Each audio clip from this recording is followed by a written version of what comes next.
હવે આપણે શક્કરપારાનો લોટ બાંધવાના છીએ.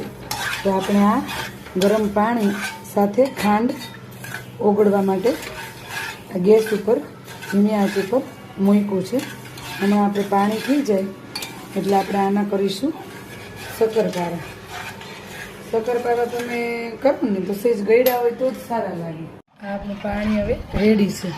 અને હવે આપણે જુઓ આ મેંદાના લોટમાં જેવી રીતે ફરસી પૂરીનો લોટ બાંધ્યો હતો આપણે ઘીનું મોણ નાખ્યું, એવી જ રીતે શક્કરપારામાં પણ આપણે આ લોટ ઓછો છે એટલે આપણે એ પ્રમાણે આમાં ઘી એડ કરીશું અને એ પ્રમાણે આમાં આપણે તેલ એડ કરીશું.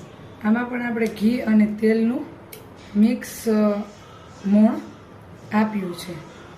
આમાંથી તમને એ ઘી તેલનું મોણ તમને એમ થતું હશે કે કેમ નાખતા હશે, પણ ઘી ને તેલ તમે મિક્સ કરીને એડ કરી અને પછી તમે શક્કરપારા અને ફરસી પૂરી બનાવી જોજો. તમે જે કરો છો એનાથી એકદમ સ્વાદિષ્ટ બનશે અને સારી પણ બનશે. હવે આપણે આ લોટને એકદમ મસળી લઈએ. ત્યાં સુધીમાં આપણે પાણી પણ ઠંડુ કરવા મૂક્યું છે. ત્યાં આપણું પાણી પણ ઠંડુ થઈ જશે.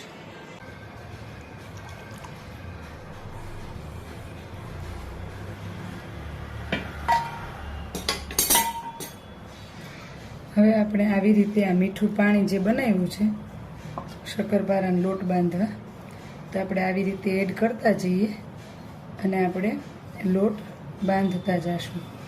આપણે જેવી રીતે સરસ મજાનો સોફ્ટ લોટ બંધાય, બહુ હાર્ડ પણ નહીં અને બહુ સોફ્ટ પણ નહીં, એવી રીતે આપણે લોટને બાંધી દેવાનો છે.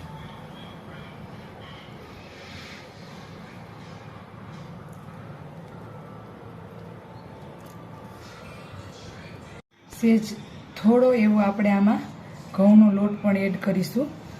આપણે આમાં બહુ ઝાઝો નહીં પણ એક થોડોક એવો ઘઉંનો લોટ આમાં એડ કર્યો છે, જેથી કરીને મેંદો તો સરસ જ હોય પણ જે તમે આમાં સેજ પણ ઘઉંનો લોટ આમાં એડ કરશો ને એટલે તમને સરસ એકદમ ક્રિસ્પી શક્કરપારા થશે. અને એકદમ બિસ્કિટ જેવા કરવા હોય તમારે તો આમાં રવો પણ એડ કરી શકાય.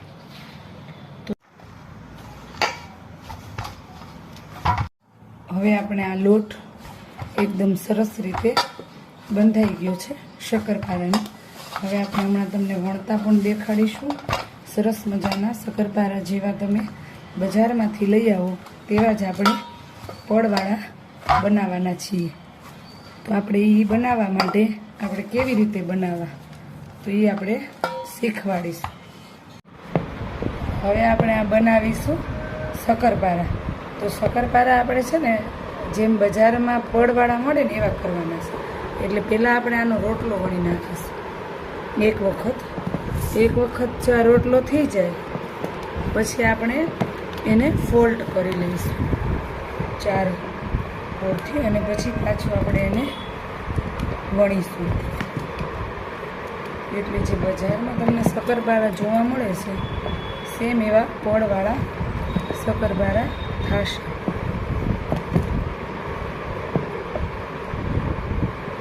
હવે જો આ રોટલો વણાઈ ગયો છે, હવે આને આમ બેવડો કરી અને આને આમ 4 વડું કરી નાખવાનું છે. 4 વડું કરીને પછી આને પાછો ગોળ બનાવી અને તમારે આ રોટલાને વણી નાખવાનું છે. એટલે આ તમારે થશે સેમ બજાર જેવા પડવાળા શક્કરપારા.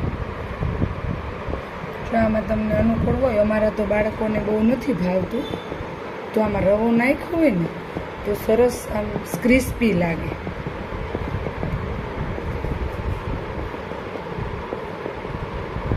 સરસ તમને જેવા જાડા ભાવે, કોઈને પાતળા ભાવે, એ પ્રમાણે તમારે શક્કરપારાને વણવાના છે. જો તમને જાડા ભાવતા હોય તો સેજ જાડા રાખવાના અને જો તમને પાતળા ભાવતા હોય તો સેજ પાતળા રાખવાના. થોડુંક વણવામાં તમને આ કેવરાવે, થોડુંક એમ થાય કે ઓહો હાર્ડ પડે છે, પણ જો તમે આવી રીતે કરશો તો તમને થોડીક મહેનત લાગે પણ શક્કરપારા તમારે બિલકુલ માર્કેટ જેવા થઈ જશે અને લાગશે પણ સરસ અને બાળકોને પણ સરસ ભાવશે. તમારે આને તળો ને ત્યારે એકદમ ધીમી આંચ ઉપર તળવાના છે. એટલે તમારે શું કે ધીમી આંચ ઉપર તળો એટલે ચડી જાય અંદરથી. જો ક્યાંય પણ આવી રીતે કોર ફાટી ગઈ હોય વણતા વણતા કદાચ તમારે તેને આવી રીતે કરી અને પછી એક વખત વેણું ફેરવી દેવાનું એટલે પાછી સરસ મજાની કોર થઈ જશે.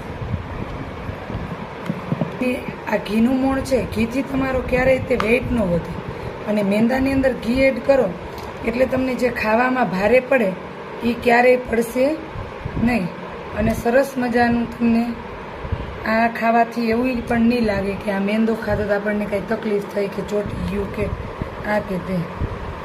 એવી રીતના તમને સરસ લાગશે. એટલે આપણે આ મેંદાના લોટમાં ઘીનું મોણ નાખતા હોય છે.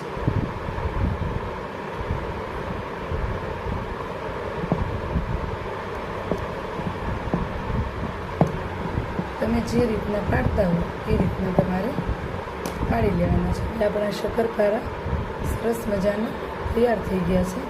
આવી રીતે આપણે એક એક છૂટા કરી અને પેપર ઉપર ગોઠવી લેવાના છે.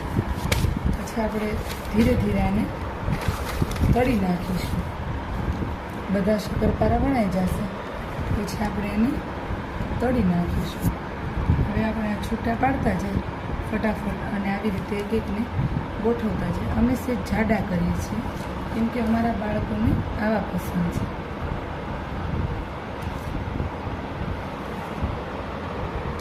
તમારે જો પાતળા ખાતા હોય તો સેજ પાતળા વણી નાખવાના છે.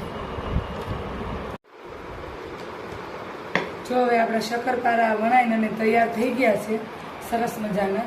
હવે આપણે થોડાક સુકાઈ જાય પછી તળી લઈશું. આપણે આ ગોલ્ડન બ્રાઉન કલરના શક્કરપારા થવા લાગ્યા છે. હમણાં આજે આપણે થોડા કડક કરવા છે એટલે હજી થોડી વાર ચડવા દઈશું. પછી આપણે શક્કરપારાને ઉતારી લઈશું. આપણા ક્રિસ્પી એકદમ ખખડે એવા શક્કરપારા તૈયાર છે. અને આને આવી રીતે શેકવાના ગોલ્ડન બ્રાઉન, નહીં બળવા દેવાના કે નહીં કાચા રહેવા દેવાના.